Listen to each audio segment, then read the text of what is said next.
You know what? I think that I might be live. Not entirely confident, but it's always there's always a chance that if I press that big button, I end up being live. Hello, everyone. Can you hear me? Am I here? Am I around? I can. There are people saying hello. Sincere apologies for everyone listening to this in podcast form only. This particular episode is probably going to be really, really quite something in terms of pushing the boundaries of what doesn't work in audio only format. However, we will all do our best. This is it's our first. Wait a minute. Let me press this button first, which will make my face appear. I'm in the corner. Hello, everyone. Hello, hello. Oh my golly. Oh, so. It seems to be kicking off. Things are moving. People are saying hello. Excellent. Right. Welcome to episode 25, the 26th episode of Natter. We are live. I say we. I mean just me, and then all of you lovely lot on the feed. This episode is going to be. It's going to be a relaxed freestyle episode again. We're going to roll on the chat, kind of ride on all of your general natterings. It's nice and peaceful. We don't have a guest that I have to not be an embarrassment in front of. So all I can say is this should be nice. It should be a nice, relaxed episode, which will work for all the people viewing this live and will be a dreadful piece of media for everyone watching it or listening to it after the fact. However, we're going to press on. So this episode is going to be the engineer's guide to being a good Crayonista. Well, actually, not in its entirety. It's probably going to be part one of a series on being a good Crayonista, because I quite like these being a bit of an open forum, but also I've got a funny feeling this won't be an exhaustive episode in 1 hour, and I'm only going to ramp it up. So we're going to start with a fairly woolly outline of what Crayonistaing is and how it needs to, how a lot of people are quite bad at it, and then maybe think a little bit on some of the things we can do within our power to improve it, using some of the tools that are easily available and some of the tools that I'm going to give you. Hooray, free stuff. So that's the plan. Before we, in fact, you know what? Let's just kick off. Let's get the intro going. Welcome to tonight's Natter. Hopefully it'll be fun. Who knows? Hopefully I've set the video up so that the intro vid works nicely. It's all going fine. It's all going fine.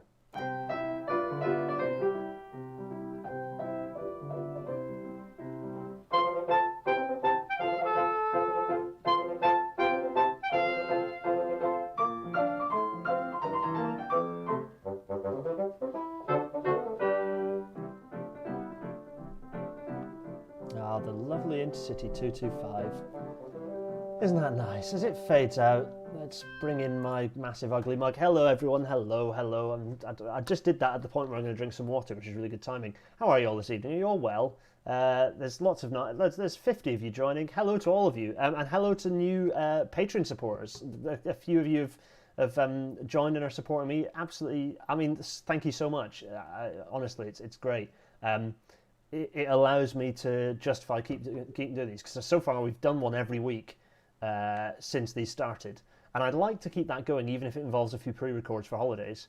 But at some point, it's gonna potentially get harder for all sorts of reasons. So it's useful to have that support, have your support. Also, I enjoy your tips and steers and suggestions. It's very good. What are we going to talk about tonight? Well, first of all, we obviously have to do the news. So what is the news? Well, firstly, oh wait, I didn't want to do that. I want to do this because we haven't got a guest.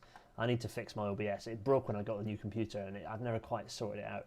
Anyway, and I've also put latest transport usage stats with my face in front of it. Let's do that instead. So the news, right? The news.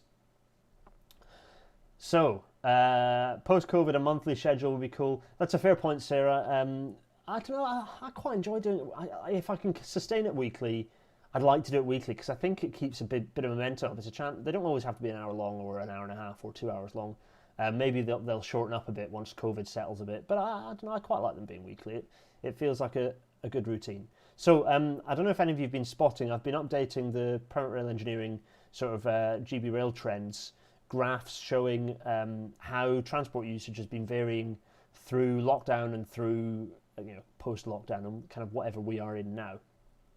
So firstly, the green line for cycling, there's been a nice spike recently, presumably because of a bit of holidaying, but broadly cycling is, and it looks like the trajectory is once again to return to pretty much pre-COVID levels, which is reasonably depressing.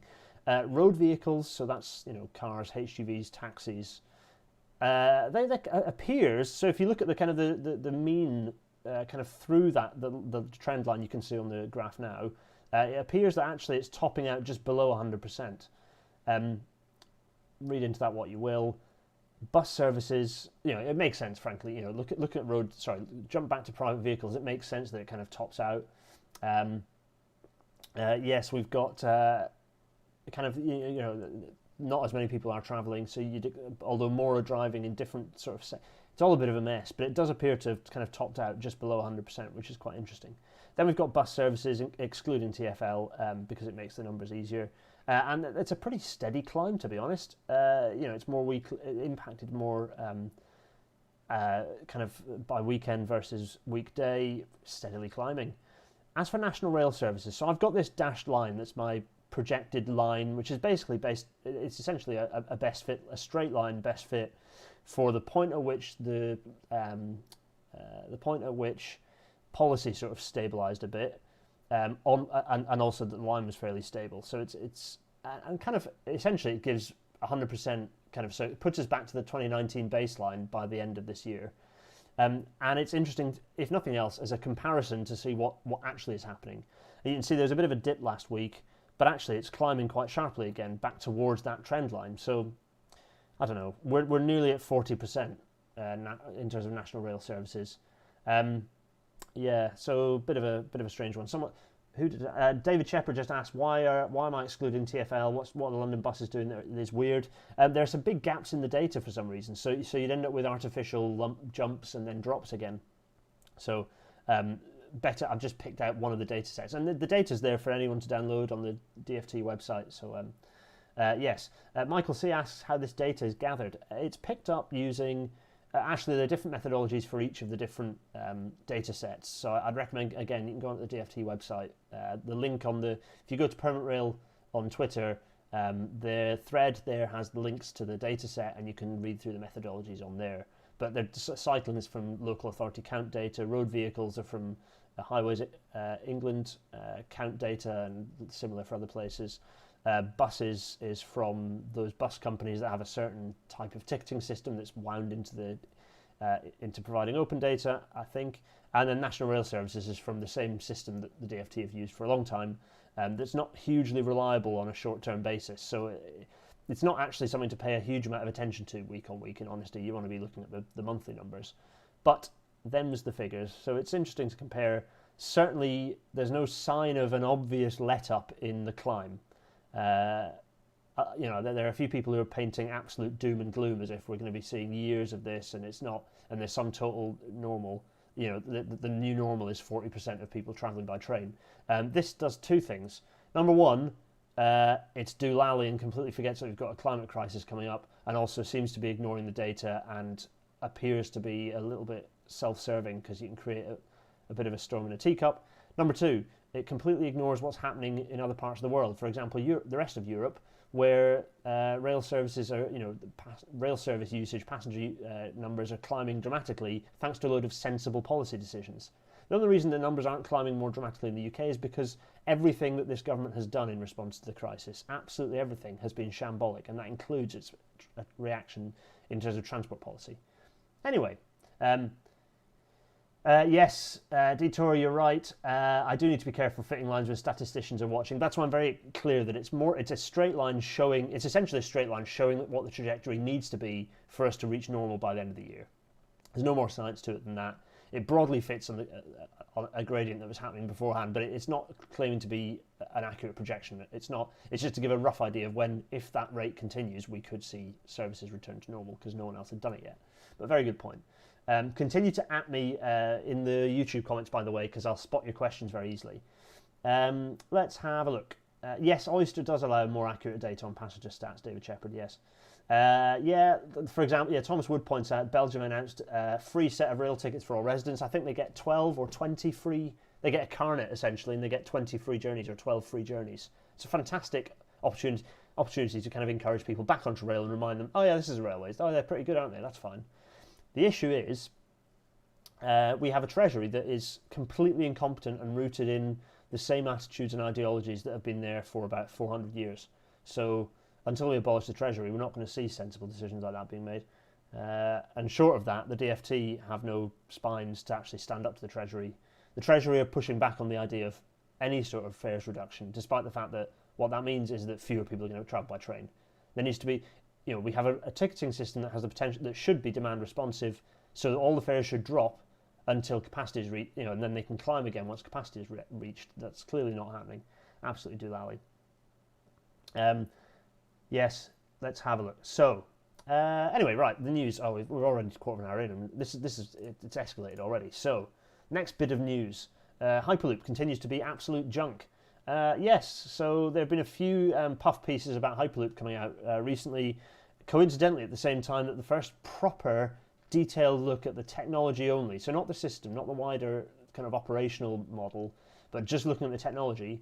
The first proper decent report has come out, and it's by AECOM, big engineering baddies AECOM, who, in fairness, have concluded something pretty explicitly, and that is that it's junk. So I'm not going to read out what's on. In fact, maybe I will. Key findings. This is the key findings in the executive summary. So this is the summary of their key findings. One key conclusion, based on the evidence gathered, is that Hyperloop as a mode has not yet been fully conceptualized.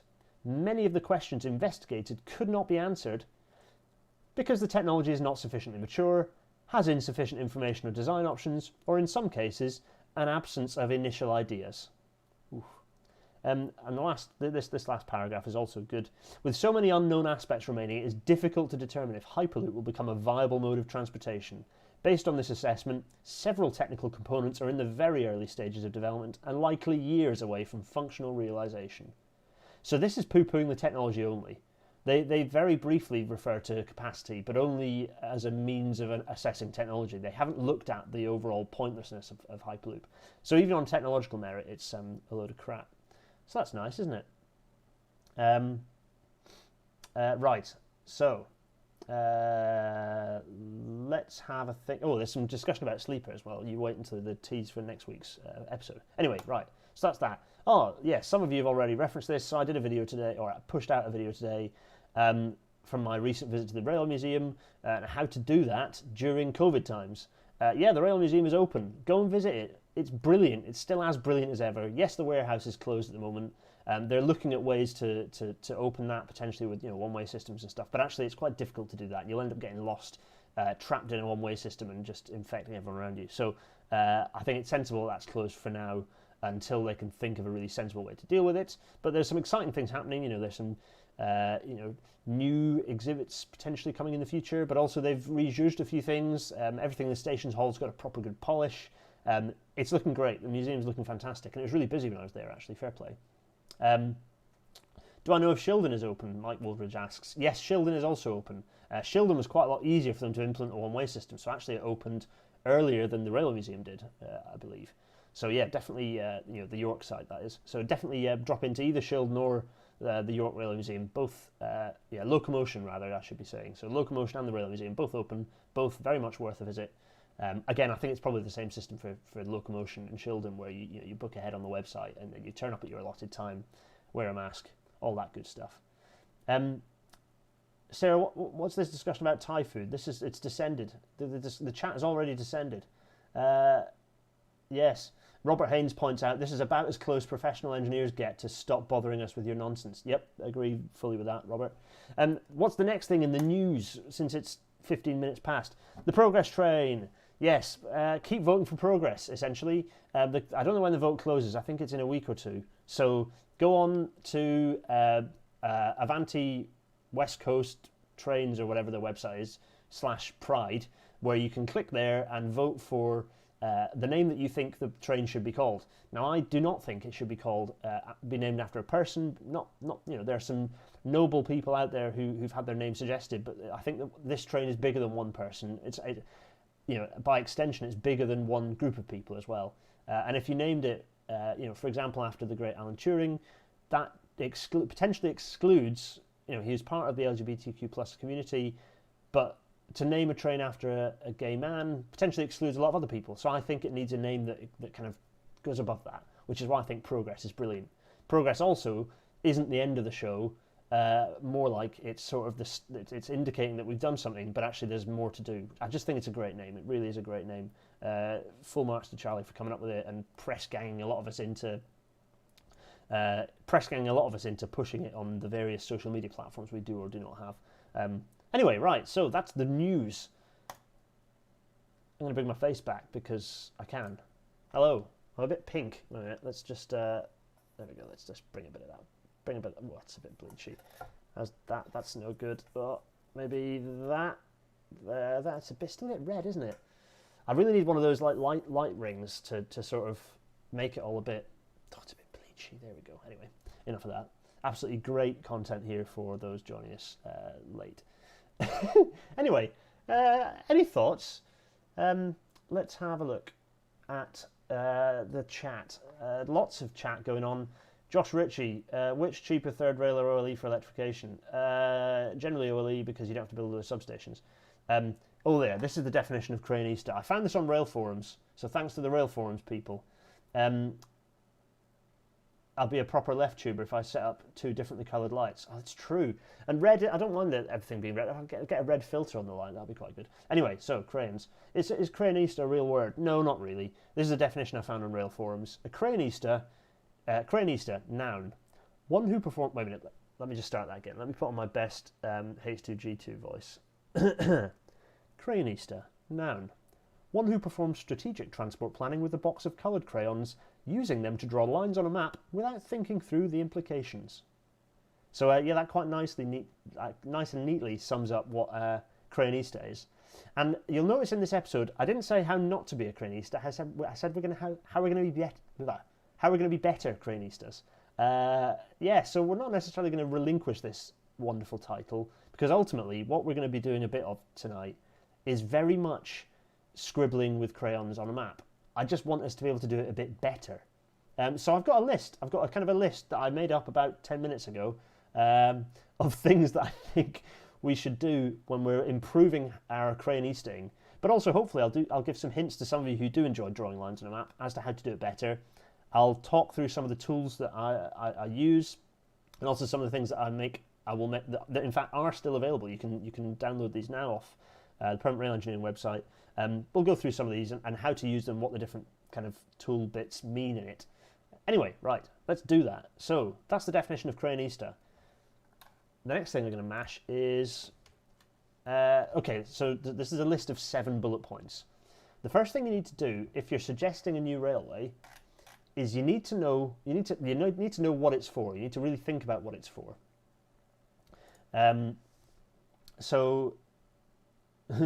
Yes. So let's have a think. So this covers a few different things. So here's some. This slide is in red, which means it's bad. These are some things that generally aren't good enough as ideas for why a railway should exist. For example, to join station A to station B. Well, that in and of itself is not really cutting it. It's a missing link. Nope, that means nothing on its own. It was a railway line before. No, that's a big red flag there. That does not justify the reopening of a new line.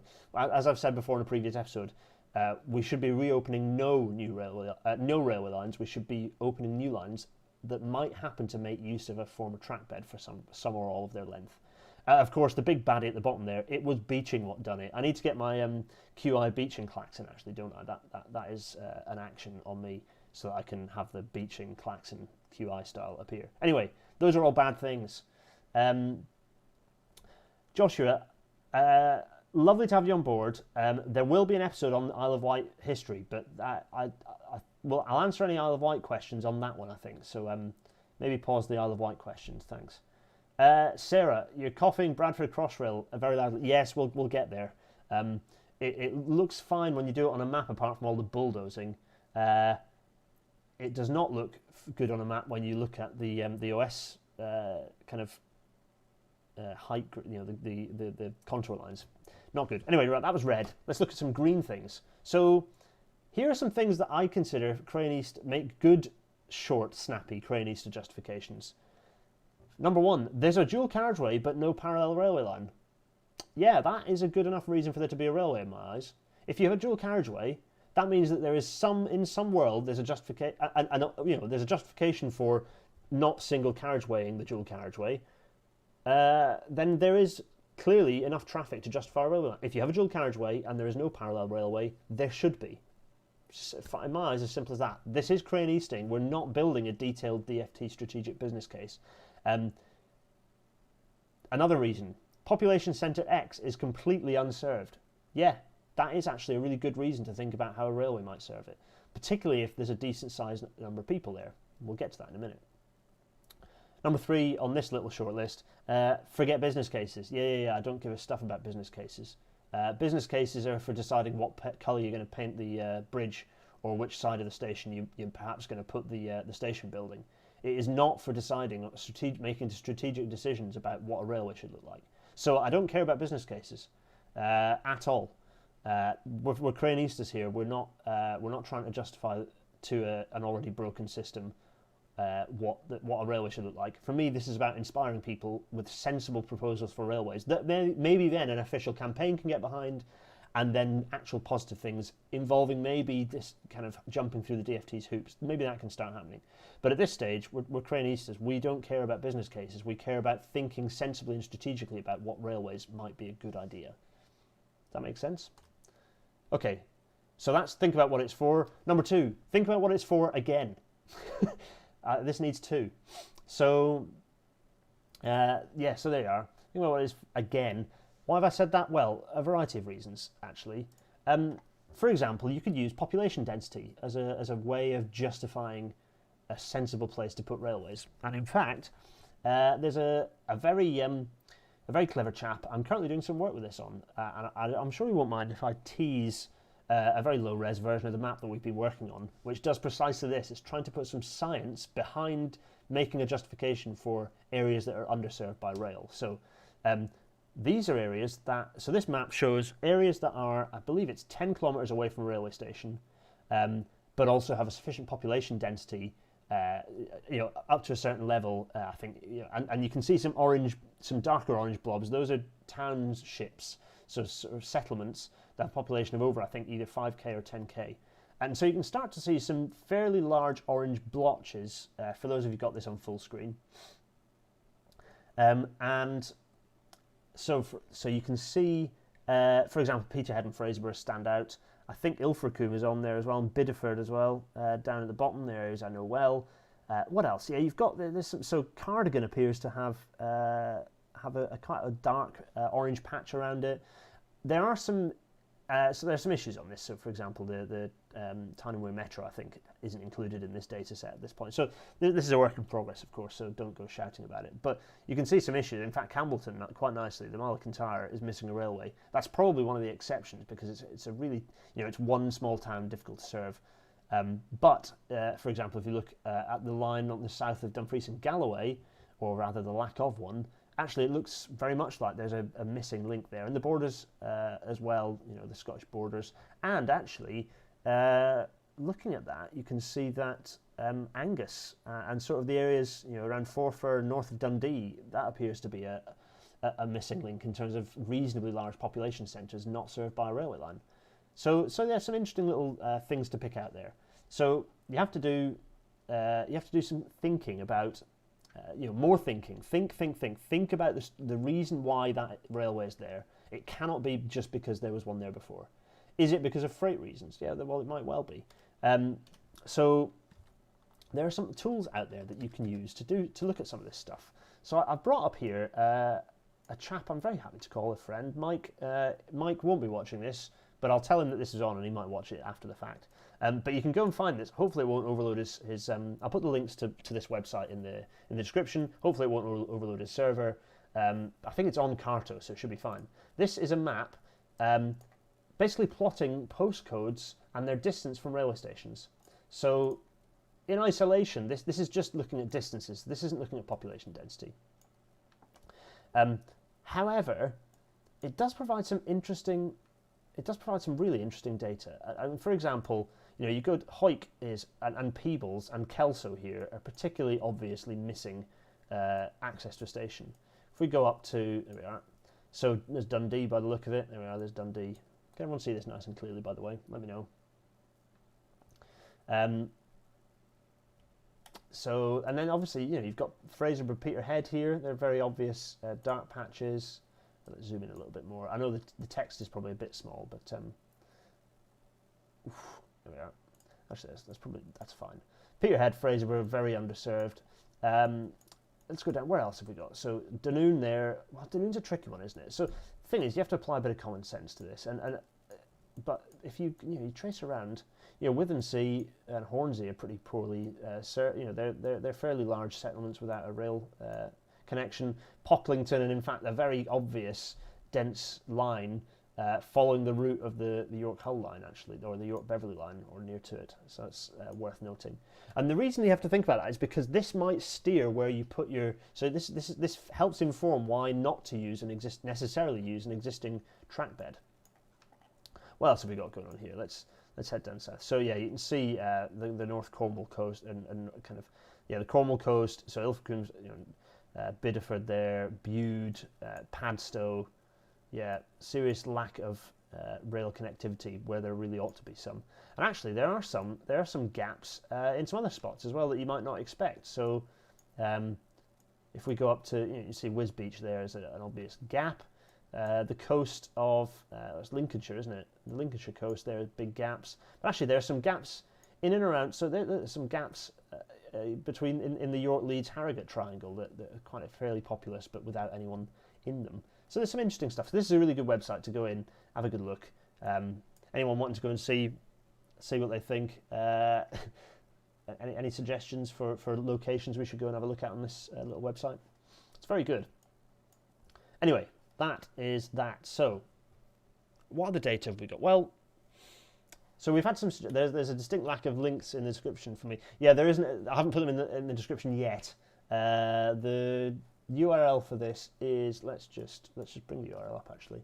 It's mikerspencer.carto.com. You know what? The easiest thing to do is to search Mike Spencer railway station postcodes, and you'll get the link pretty easily from there. I'll add it in the description afterwards.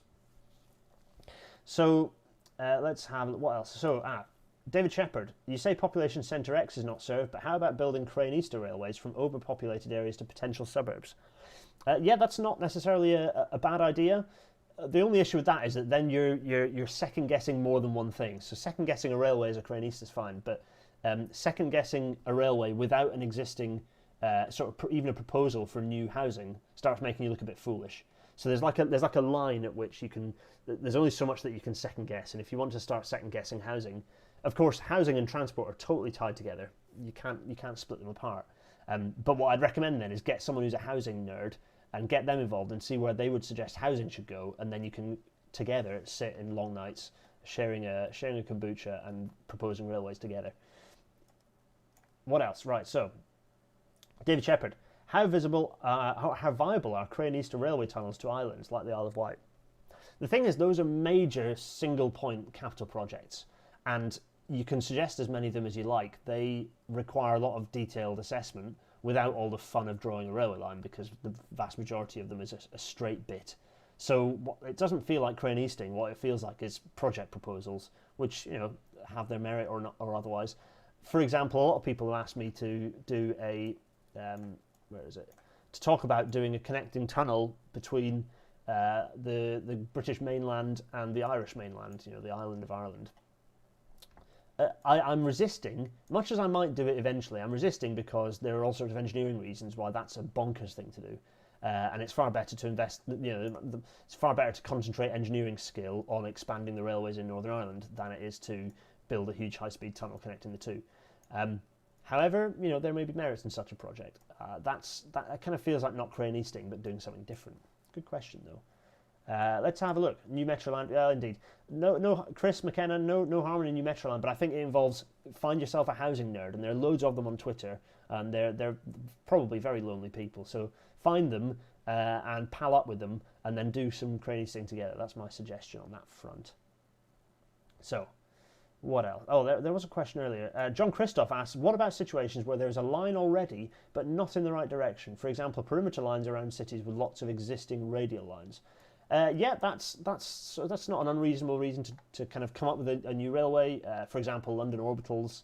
So that's where you start looking at freight justification, and you might want to start to do that. For example, you can go on to open train times or real-time trains and start looking at how many freight trains pass through a given station.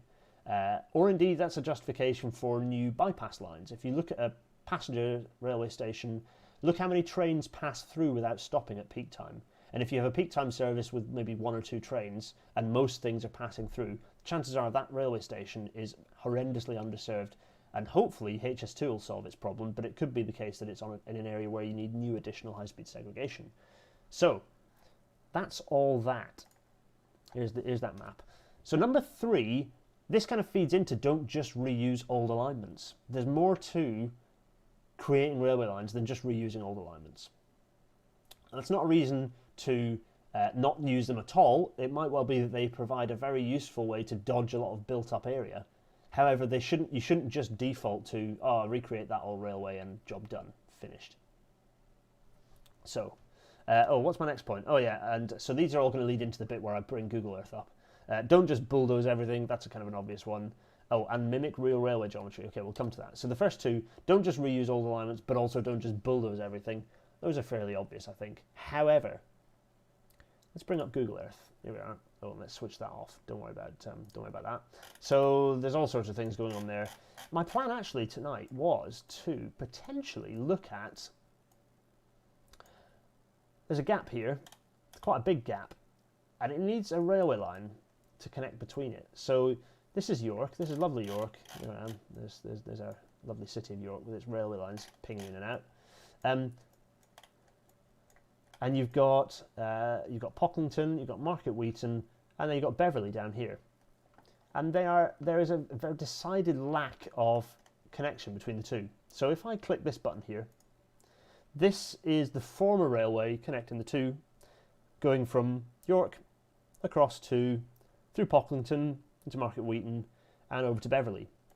The reason this is important isn't just because it's a good idea to connect those two up. If anyone knows York, and this is where local knowledge is useful, by the way. If anyone knows York and Hull, they'll know that Hull Road connecting the two is incredibly horrendously busy, like phenomenally busy. It has a bus service, and all the buses get stuck in the traffic, and the traffic is awful coming into York, and indeed anywhere along that line, particularly kind of between Pocklington and York. It's just slow-moving traffic. It's rubbish.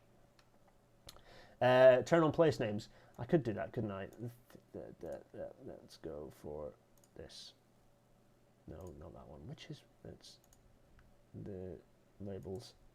Populated places. There we are. Trouble is, it's a bit. No, I'm not going to turn on place names because it's. Okay, I'll do it. Fine. Place names have been switched on. Is that still clear for everyone? It's a very straight railway line at the bottom of the screen. Yeah, the Selby to Hull line, or basically Selby Brough, is a really rather straight bit of railway. It's quite nice. I mean, it's a bit underrun. It should be electrified, but that's kind of by the by. Anyway, we're going to come back to York and Hull shortly.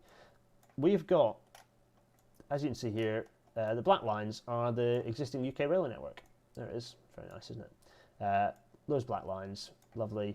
So you can see our bit of railway there. That's, as I say, the former railway line, but not necessarily. Basically, the point I want to make. Let's go back to our slides. Don't just reuse old railway alignments. Well, why is that? Well, let's have a look.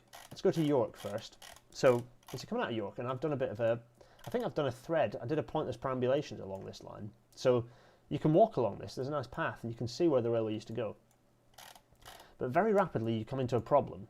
And it's not the little nature reserve here that you'd have to sort of move the fence for to put the railway line in. It's the fact that the railway line has been used for a link road. So already you've got a problem. So to reuse the existing alignment, you've got to do something about this link road. And there's not a lot of space. You've got some industrial units. Okay, you could squeeze something in. You could maybe shift the road up. But that starts getting very disruptive. And actually this area is kind of quite an important area from an ecological perspective. So you've got to think about ecological... A good resource is to go onto Magic Map, which has all of the triple SIs. It has Ancient Woodlands. It has, I think, actually, it might not have Ancient Woodlands, but it does have, because Ancient Woodlands are made up kind of fairly dubious designation. It'll have all the strategic area, the special areas of conservation, so the SACs. It'll have a load of the useful sort of kind of all of the different sort of ecological designations, and they're useful for knowing what you have to dodge. So that's something that, again, if you're looking at your railway, that's something you have to think about. Another thing you have to think about is not bulldozing 20 people's houses, as is exactly what you'd have to do if you reinstated the line as is. So you can see it's a non-starter. This bit's funny because they use it as the car park for the porta cab. This is porta cabins international HQ here. It's quite something, isn't it? Look at that. They build porta cabins here. That's where they build porta cabins. Anyway, okay, yes, at this point it's all free and good, but then that leaves you the problem of, okay, if you then want to use the existing track bed at that point, you're going to have to introduce a really weird kink to get around Huntingdon, at which point you realise, so what you need to do is probably instate some sort of junction and then run the railway alongside the bypass. Well, okay, that's fine. Then what does that mean if you end up... firstly, that changes the equation with Earswick, because you'd think actually it makes sense to have, Haxby, it makes sense to have a station, you'd have a station in Earswick as part of the commuting into York. Anyway, at that point you realise that you need to draw a new alignment, and so you're probably going to end up with, and this is where you can start having some fun, probably going to end up with having, actually let me just make sure I'm in the right folder here, lovely, some sort of railway line, and this is very rough at the moment, that's going to basically do something like this. So for starters, you're going to do something fairly rough, there it is, and then maybe at that point perhaps you're going to tie in with a kind of a bit of reversing geometry here or whatever, and then onto some sort of straight past this house, and then you have to do something else later. So, and essentially when you start doing Crayonista in Google Earth, by the way, this is Google Earth Pro, free to download I think now. I think it's just anyone can get it. It used to be that you had to do something fancy for it, but I think anyone can get it, download it now, which is nice. What I'd recommend is you start drawing lots of these. So what else could you do? Well, maybe if we have a look over here, maybe we could have an alternative. Could be, well, maybe you follow the bypass down through. Okay, you'd have to deal with the roundabout, but maybe then actually probably best to do it this side, right? So you'd have to work out some form of geometry to connect up here, but already you're making a bit of a mess anyway. And then maybe what do you do? Okay, then lovely, and then connect it up. And obviously, curves and transitions are something you have to think about. And we'll talk about those very briefly. So here you go. So you've got a bit of one. Another thing you want to do is minimise the number of fields you gobble up, because those cost money. So the fewer fields you can slice up, the better. So following existing field boundaries is quite a sensible thing to do. And you just want to basically build up. You want to do lots of these. So the way I do. The way that, ignore this junction by the way, obviously I'm a P-way guy, obviously this junction involves something quite a lot more complex than this, so you'd be looking at probably something more like kind of that. And then obviously that leaves you the problem of a curve smashing through this junction and all sorts of questions. That what you need to do is draw lots of these. So when I do when I kind of prep these and actually do alignments, I draw dozens and dozens of lines. And you end up with a kind of the obvious dense routes, and that includes straight lines between towns. The obvious dense routes start kind of availing themselves pretty quickly. So you can start getting an idea. So this is horrible geometry, by the way. You want to avoid these sorts of reverses when you do a railway. So what you might end up actually is here. You'd have, for example, something more like this. Oh, the house is gone. Sauce pals. You perhaps maybe do something. So if we do, let's do a bit of this. something more like this, and then at that point you start of connecting. Okay, that's a bit of a jumble.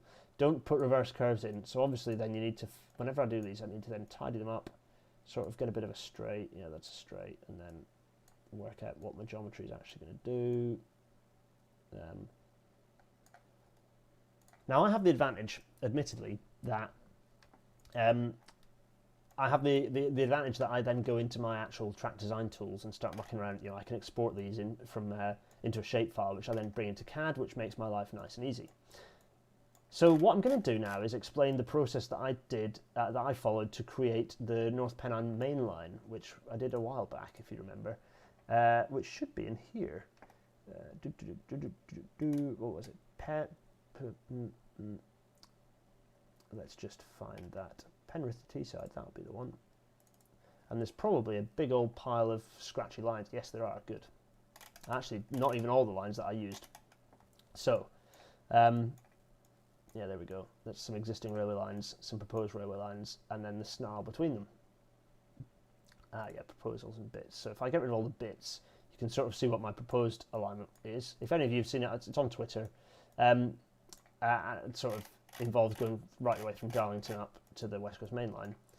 There we go. I think I used Darlington as my 0 milepost for this. I'll stop moving around so quickly, sorry. Anywho, you can see there are quite a few different lines coming in, and you can also see that I have not followed the existing railway alignment for a variety of reasons, including Barnard Castle reasons, such as getting through Barnard Castle through the existing line would be a nightmare, and you could probably do better nowadays actually. So you can see that I've adopted a smoother, flatter, okay, slightly more engineering heavy alignment in terms of what that bridge will look like. But anyway, it's all good fun. So, anyway, right, I've nattered for a while. That was Arthur Dent's house. Yeah, it's gone. It's gone. David Shepherd, if you did cut and cover underneath New Earsway, you could still have a station there on Huntingdon. Yeah, the trouble is cutting. That's a rule that we've got later. Is don't start out with fancy ideas like cut and cover and big long bits of tunnel through urban areas. You can add those later as part, but don't start with those. Start with, okay, if I was going to make the most kind of with aim for the basic 2-track railway alignment, where would I stick it without going for crazy tunnels and all sorts? So when I started this, first of all, I did bring up, there's a really good KML of all the former, of a good pile of the former railway lines, this massive unsorted folder of disused railway lines like this. This is quite useful to save you redrawing KML, kind of redrawing scribbles everywhere. So that's quite useful. I'll try and find that and put the link up. If I can't, I'll do a Dropbox link and everyone can download it because it's quite useful. So then I copy the ones that are basically along the corridor that I want to satisfy. Particularly through urban areas, you will find yourself following former railway alignments, and that's fine because you're generally going a bit slower through urban areas because you're on the approach to a station. So, so you can see that the line isn't particularly good when you zoom in, so we can kind of get rid of that for now. You can see there we are. There's the line following through. This thick line actually is the one that I've gone through AutoCAD and then spat out, but not AutoCAD, sorry, MicroStation, and then done my actual railway alignment design. And you can see I've tried to maximise straights. I've got rid of former, so you can see there's a bit of a curve here. I've got rid of that. These are the sorts of things that you do, and it depends on the speed. So you don't need to do that sort of thing if you're aiming for a 100-mile-an-hour railway. But one of the things you can do, which is a useful idea, is to understand what sort of curvatures you need for given speeds. And that's where the Permanent Rail Engineering Toolbox comes in. Hooray! I'm going to have a breath of moisture in just a sec.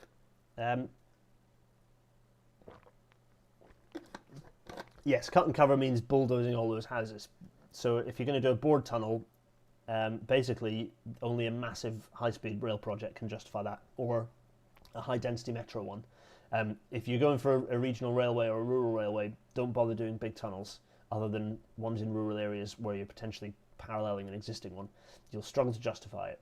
There are some common sense things that are kind of hard to describe all at once, but chuck me queries, and I'll try and address them. Is this all just really an elaborate Dominic Cummings joke? Asked Richard Smith.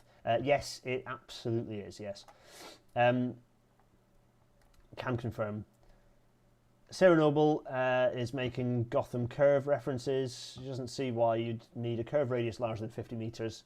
I do see this a lot. There are two things that you must avoid on your sort of Crayonista lines. One of them is very tight curves because railways can't kink. They can't do kinks.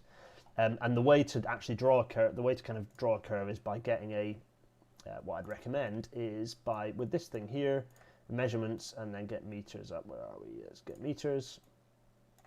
So if I want to do a curve, so I can do, right, here we go. So that's in fact, let's do one from, yes. Let's do, so if I know there's a curve here, I'm going to press this here, measurements, meters, put this here, right. So start of my curve is here. What is that? 907. So I need it to be a radius. For example, I need a radius of 1,000 meters. So there I've got roughly 1,000 meters. There we go. I'm going to do another one, which is if I press that here, click, make sure you're on measurements, and put here. If I want another 1,000 meters, then if I want a 1,000 meter radius curve, and that's roughly it. That is my 1,000 meter radius curve, and you can depending on how elaborate you want your curve to be, you can maybe add another one. But this is my top trick for doing proper speed defined curves in Google Earth. So we want to go to 1,000. There we go. That'll do. And so you can, at that point, you can either use your imagination, or you can either join the dots, which is obviously not particularly imaginative, or you can do better than that. You can sort of. There we go. This gives you your 1,000 meter radius curve. There we go. So that was fairly straightforward. So that gives you some curvature there. Very nice. It doesn't have to be perfect because you can fix it later. But you can see if you want to make it really perfect, you can add lots and lots and lots in. Happy days. So that's how to do that. But let's delete these because reasons. Delete that. Yes. Delete that. Yes. And then delete that. Yes. We've had a very good question from David Shepherd. Are gentle curves on slower railways better in some ways? Yeah, absolutely. So that's exactly what I'm going to start talking through when we get the toolbox up. So this is the Permanent Rail Engineering toolbox, and there are a variety of different tools here. So the first one is the most important, which is the curve design kind of tab. But there's also some useful distance rules, so some conversions from various bits and pieces. Some of these will not make any sense because they're for data sets that I use in my day-to-day work. This is a spreadsheet I use every day when I'm doing the day job, well, mostly. But you can have useful things like converting from decimal miles into yardages, yardages into kilometers, which is a very useful one. Scale distances, so 12 millimeters at N gauge, I believe that is, 1 to 160, gives you 1.92, but that was probably me checking how much 6 foot needs to be on an N gauge railway, frankly. 12 millimeters, there you go. It's a lot wider than that when you see most models. So all sorts of different useful things, converting chains to yardages, blah, blah, blah. Gradient tools, this is about the vertical alignment. So, for example, this box here is, so for 100 miles an hour, this gives me the vertical radii, so the equivalent, so when you connect up vertical, so this is in profile, vertical alignments are made up of lots of straight elements, sort of straight grades, and we connect these up with vertical curves. And each of these vertical curves gives a vertical acceleration for people travelling in the train, and these are defined by some equations, and this then gives you an equivalent radius that curve, that vertical curve, has to be. And so, for 100 miles an hour, that ends up being, a 20 kilometre radius curve to have your desirable 1% G. Obviously that can get a lot tighter down to exceptional values, but you're going to feel that. Whereas down at 25 miles an hour, then obviously your vertical curve radii are much tighter, shall we say. But there are a few other things like changes in height over gradients and intersecting gradient changes, one-in conversions, so converting from a one-in value to a percent gradient. That's useful for any of you who like looking at road signs that do that. Yes, Lewis, you're right. This is the time to insert the permanent way clips. There are YouTube videos about this sort of stuff, which I can recommend. What else? Yeah, so there's some other stuff about compensated equivalent gradients through curves. So that's for things like freight trains. If you have a a gradient plus a curve, that adds a lot of extra work for a freight train to have to do. So essentially, it reduces your kind of minimum compliant gradient that you need. So your gradient has to be flatter for the train to actually be able to traverse that. These are all sorts of things I have to think about in my day job. Anyway, the curve tools are quite useful. So you've got different radii calculations for versine calcs, vertical stagger for me when I'm doing my vertical profiles, converting super elevations, that's cant, into degrees. So 5.7 degrees is the maximum cant angle you'll see, and in exceptional circumstances you'll see 180 millimeters, which is just under 7 degrees. That's quite something. So yeah, some stuff about S and C, so switches and crossings, all sorts of good fun stuff. Anyway, I'm not going to talk about that too much because it's kind of dry. However, and I'm happy to answer questions specifically on Twitter. There's some speed tools. There's some tools about stressing that are still in development, actually. Most importantly, our curve tools. So if we've got 100 mile an hour railway, press 100 in there, running speed 100 miles an hour, lovely. We then go in, so to design our curves, so let's ignore transitions and all this fancy stuff. Just look at this box here, the M and N columns. If we want to know what a curve that allows that speed is, what we need to do is flatten. Either you put this cant up to maximum, which is 150, so you can see here it goes yellow if it's an issue. 110 is fine, so 100, you can see that's fine. But 150 is the allowable maximum cant. So 100 miles an hour, essentially, that's fine. A 1250 meter radius curve is acceptable with this cant and with this cant efficiency. And actually, this box here gives you, it recommends actually that you can have 135 millimeters of cant here, and it's fine. The red boxes here have appeared because the transition length of 80 meters is barbarically short, and you'll literally, at this speed, you'd throw a train into a tree.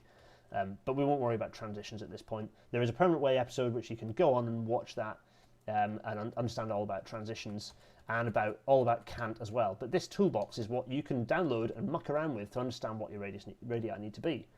So even at 60 miles an hour, let's put this down to 60, you can see here the recommended cant is 0, and that's fine. 1250 meter radius curve, 0 cant, that's just as was asked earlier.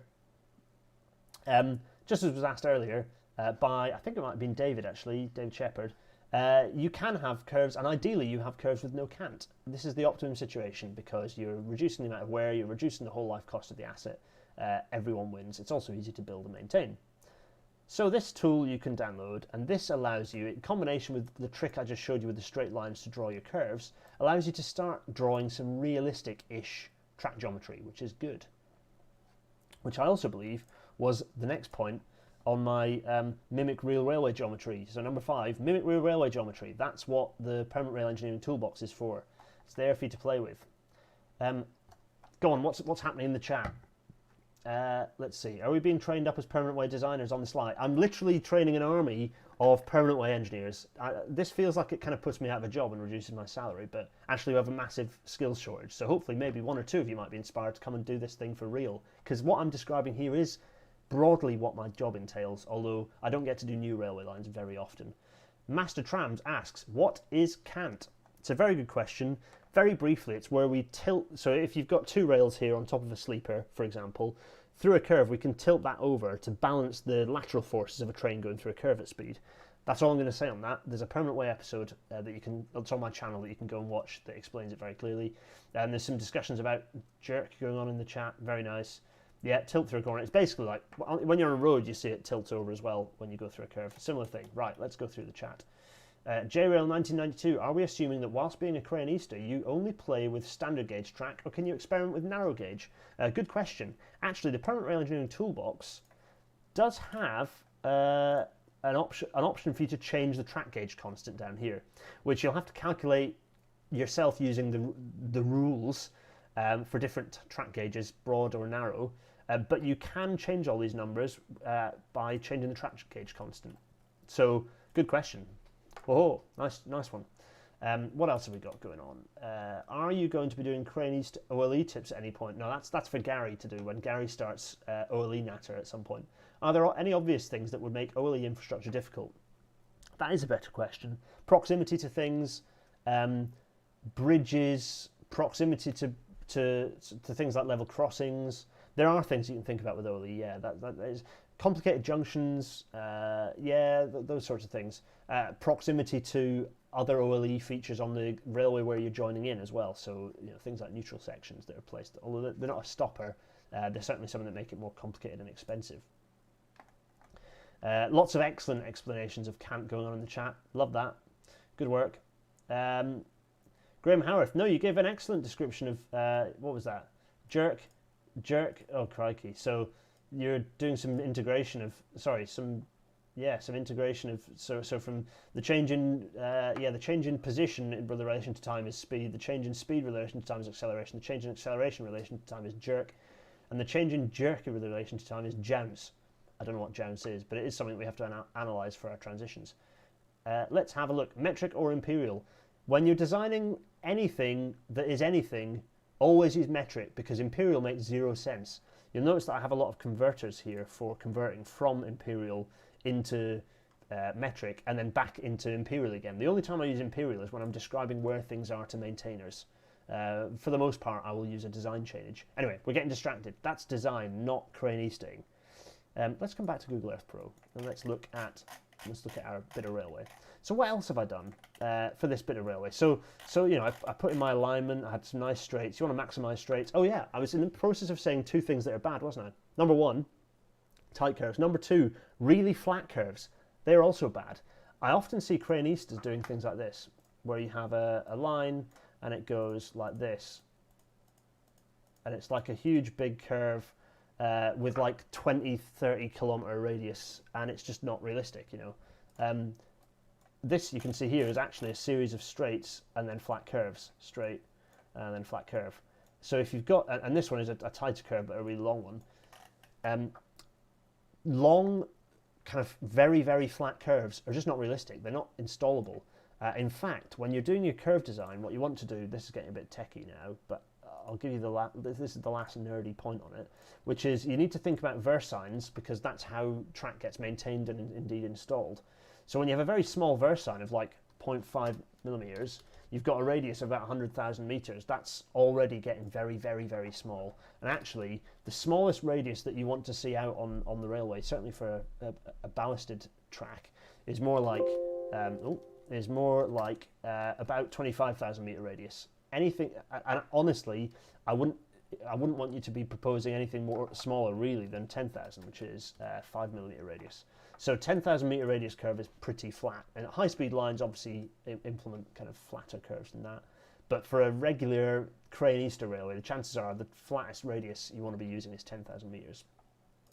Right, so what's next on our list of bullet points? Oh yeah, mimic real railway geometry. Ah yeah, the last one, well, the second last one, which is slap a cost on it and use big numbers. Lewis Cott is going 25 kilometer curve. Yeah, they do exist on HS2-ish. These are the numbers you need if you want to put a cost on it. And indeed, that's what I did when I was doing the Northern Pennine Main Line. So I looked at how much railway there was going to be, which is, there's about 84.5 kilometres of kind of centre line length. So then obviously that needed to be doubled for single track kilometres. But what I'd assume is about £20 million per single track kilometre. That's quite a conservative estimate of cost, but it accounts for expensive and cheap bits. It doesn't include major structures, but your standard overbridge and underbridge and things like that, culverts, what have you, are generally included within that. If you want to shove electrification in, I again use a conservative estimate of 2 million a single track kilometre, although again it should really be cheaper than that. And then what you then need to think about is stations. So if you have a station, what I generally do is say 20 million quid a station. I know that sounds like a hell of a lot, but again, it accounts for where perhaps you have a cheaper station and perhaps you have a more expensive one. If you look at how much stations cost, they do cost around about that much. It's very expensive. This then gives you numbers. And we're Crayonistaing, so in Crayonista land, we need to be not quoting numbers that are smaller and going to get bigger. We need to be quoting numbers that are bigger and are going to get smaller with more detailed design. STK, is single track kilometre. So a 2-track railway, you need to double the length of your railway to get the number of single track kilometres. So it's a good way of normalising infrastructure costs. Anyway, those are 20 million per single track kilometre and 20 million per station. They're easy numbers to remember. And it's a good way of you sense checking there's a good way of you sense checking other people's railway proposals as well, because if they don't meet these rules, if they don't broadly cost this much, the chances are they're pulling your leg. There are Owen O'Neill very accurately says, don't Network Rail have a whole set of spreadsheets for costs? It's the method of rail measurement, developed by some people who will remain unnamed on this feed. However, those are too detailed. We're doing Crayonistaing based on Google Earth. We'd be kidding ourselves if we start quoting more accurate things like going into detail about how many bridges, how many this, that, and the other. The reality is that we just aren't going to that level of detail at this stage. Maybe in part 2 or part 4 of how to be an engineer's guide to being a better Crayonista, we might get there. But frankly, at this level, 20 million a single track kilometre and 20 million a station is about the level you're going to be looking at. Yes, so that's your numbers. Oh yeah, don't do anything too fancy. So it's a very good point that someone else was raising about cut and cover tunnels through a town. Yeah, that's a fancy thing. Don't do that. Much as it might be a novel solution that you could think about, the reality is if you've bulldozed those houses, you might as well just put the railway there and not cover it back up again. So fancy things like tunnels, like trying to suggest crazy sort of novel things that don't exist on the conventional railway or seem a bit zany, or perhaps are confined to specialist metro railways when you're proposing something like a local railway connection. Don't do those things. Certainly not at Crayonista level. But those are my 7 reasonably rapidly made up top tips. We've already blown the hour, but it was inevitable, wasn't it? All I can say is those are the key points. What was the next? Oh yeah, there's potential for part 2 in the future. There probably is going to be one. Any questions, folks? Any thoughts? While you think about that, I'm going to shove another spreadsheet up, which is the one that I did for the North Pennine Mainline. And this looks at, this is actually what we call a speed table. So this is where you have lengths of elements, the speed of the train going through them, the radius, the cant, and then a load of other things that I need as a designer. But what's good about this is it allows me to create a speed profile, a very, very rough one, and one that you'd need to exaggerate. You need to multiply by, extend it by 50% to get more like what the timetable would look like. But it does allow me to look at times and how long it takes to traverse the railway from one end to the other. And it allows me to spot areas where I've got a reduction in speed that perhaps could be, that would be worth bulldozing some things to avoid. So you don't really, when you're designing a new railway, want to have huge, rapid, regular changes in speed, because that wastes brakes, it wastes energy. It's anywhere you have changing in forces, whether those are lateral or longitudinal, means more maintenance and a greater whole life cost. So ideally, you want to you want to keep a train going at a kind of a steady speed for as long as possible. So again, when you're doing your Crayonistaing, you want to smooth out some of the kinks, and so that you can have a railway line that is quite a steady, smooth speed. So obviously here through Barnard Castle here, there's a bit of a kink that requires a reduction in speed. But I was proposing a station here, so I didn't feel too bad about it. So if you are going to have a reduction in speed, you are going to introduce some additional curvature. Do it where there's going to be a station. That's my top tip.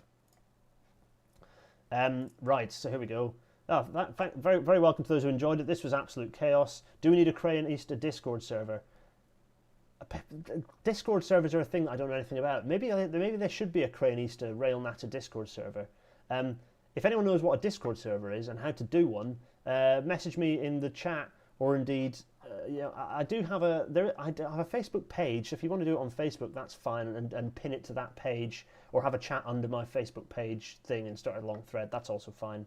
I don't really have much control over it. Can that alignment go a bit close to the actual town? Asks Muser0. What, Barnard Castle? The challenge is, firstly, allowing for additional residential expansion, but also needing to leave a bit of distance for the alignment. You could go closer, but actually that would require a tightening of the curvature through there. And also the vertical, the vertical alignment through here, the actual ground profile is bonkers. It's very hilly. So I was kind of leaving it pretty exaggerated to deal with that. You can see what the existing railway had to do to deal with that additional, these curves were installed to get the vertical alignment where it needed to be, amongst other things. It's actually a very hilly area. This is deceptively flat when you look at it in Google Earth. If I haven't got any, I haven't got the hill shading on. Let's have a quick look. Oh yeah, terrain. Oh, that would help, wouldn't it? Yeah, so I didn't want to do that either. let's get rid of that. Yeah, so for here you can see that the, oh golly, yes, the terrain here is nuts. And so dealing with it, the advantage of an electric railway is you can be steeper than a non-electrified one, but you can see that to deal with that requires a bit of extra running length. And we'll maybe talk, in part 2, we'll maybe talk about vertical alignments and how you account for them. Anyway, think about what it's for. Think about what it's for again. Don't just reuse old alignments. Don't just bulldoze everything. Mimic real railway geometry as best as you can. Slap a cost on it and use big numbers and try to avoid doing anything fancy. And that's me 7 top tips in part 1 of being a good Crayonista. Hopefully that was interesting. People are asking for real Natter Discord servers. Well, okay, if you know how to do that, DM me on Twitter and we'll work it out, and then I'll put the details on the next Rail Natter. Thanks everyone. That's been mild chaos. I think, yeah, people are pointing out that Cambridge North, which is a fairly basic 3-platform station, was about 50 million. Yeah, stations are expensive. Big urban stations are clearly more expensive than our 20 million number. At that point, probably the best thing to do is find a station that was built fairly recently, account for inflation, yeah, find a big station that was built fairly recently that matches the one that you want to build, and then account for inflation in your when you look at the numbers. Go on the Bank of England website and uprev it for inflation, because things got expensive quick. Anyway, right, I think it's time to draw this to a close of some kind, given that it's 7 minutes past 8 and I'm recording a Well There's Your Problem podcast in a few hours, and I'm going to try and have a nap before then. Oh, anyway, so part 2 might be soon. If you enjoyed this and it wasn't a bit nerdy, feel free to give me feedback on whether this was not actually that interesting or quite dry or not really very good in terms of audio, or I don't know. Tell me things, feedback on this, because if we do another one, I'll incorporate some more of your feedback and perhaps focus on one element, and then we just do it. Actually, we didn't end up drawing one because time ran out, so maybe next time we're going to draw the line from York to Hull, because we didn't do it, did we? Or York to Beverley. So maybe that's what the next one will be. Anyway, this was fun. I enjoyed it, and I enjoyed having all of you along for the ride. All 100 of you who are joining us, which is very good of you to give up your evening for this, eh? As ever, this is available on all of the good downloady, podcasty sites. I need that Square one as well. Yeah, iTunes, Spotify, Google Podcasts, and the Square one. So what else? Oh yeah, that's right. To the Patreon people, you're brilliant. A lot of love for all of you, particularly Chris Grayling. You know, big up Chris. And yeah, if you want to just shove me a one-off, if you don't want to do a subscription thing, then PayPal is the way to do it. I might actually delete the Ko-fi off there. Give me some feedback. If any of you, some of you on the chat, I think, might have done this for both Ko-fi and PayPal.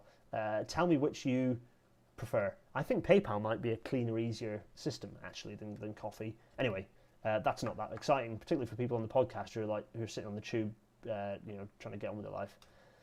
Next time is going to be a good one. This is going to be good. I enjoy guests, very much enjoy guests coming on and telling us things because they know what they're talking about, unlike me. Episode 26, how do sleeper trains work? We've got Edward Schofield off of, oh crikey, what's his Twitter handle? I can tell you in 5 seconds. Let's have a look, shall we? It is Capotreno Ed. Capotreno Ed off of the Twitters is joining us to talk about sleeper trains, having worked on them for a very long time. So that's going to be really cool. As you can see, this is it's a pillow, just in case people were wondering what the background is. I just thought I'd play it simple for a Rail Natter background for once. Anyway, let's go big face. Whew. The only trouble with the singular ones is that I have to yammer on a lot. The solo ones, I have to just keep yammering. It's got very dark outside, hasn't it? Crikey. I know I need new lighting. It is the plan. Yes, the links to the description. Very good point. I will add the links to the description. Yes, so for the tools, for the website where you can look at population density. Yeah, good point. I will do just that. In the meantime, everyone, thanks so much for watching. We're only 10 minutes late. That's not too bad. I will see all of you hopefully next week when we're going to talk about sleeper trains. It's going to be brilliant. Until then, cheerio! Don't forget to vote for progress. Cheerio!